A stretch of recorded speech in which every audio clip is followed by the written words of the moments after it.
বয়স 40-এর কোটা পার করলেও প্রতিনিয়ত দর্শকদের সামনে নিজেকে নতুনভাবে মেলে ধরেন জাতীয় চলচ্চিত্র পুরস্কারপ্রাপ্ত অভিনেত্রী রুনা খান। ওয়েস্টার্ন পোশাক হোক কিংবা বাঙালি সাজ, নিজের গ্ল্যামারাস লুকে ভক্তদের মুগ্ধ করতে রুনার জুড়ি নেই। রুনা খানের আবেদনময় অবতার নিয়ে দর্শক মহলেও বেশ আলোচনা হয়।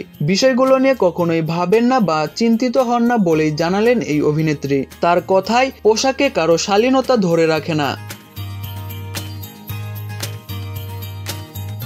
সম্প্রতি এক সাক্ষাৎকারে নিজের খোলামেলা পোশাক নিয়ে বিতর্ক প্রসঙ্গে রুনা খান বলেন, যে আপারা সবচেয়ে বেশি সততার আশ্রয় নেন, পর্দার বাহিরে অসৎ কাজ করেন কাজ পাওয়ার জন্য, তারাই পর্দায় সবচেয়ে শালীন সেজে থাকার চেষ্টা করেন।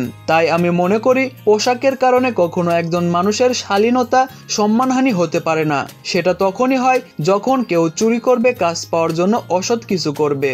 সেটাই অশালীন কাজ, মানহীন চর্চা।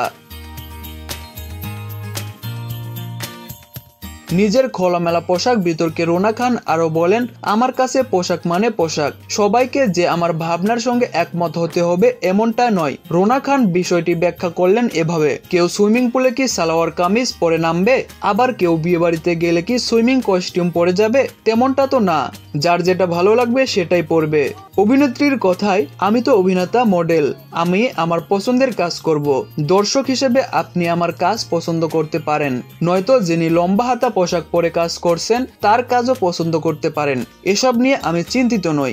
সো ভিউয়ার্স, রুনা খানের কথায় যদি আপনি একমত হয়ে থাকেন তাহলে অবশ্যই কমেন্ট করে বলবেন। আর ভিডিওটি ভালো লাগলে অবশ্যই সাবস্ক্রাইব করে আমাদের পাশেই থাকবেন।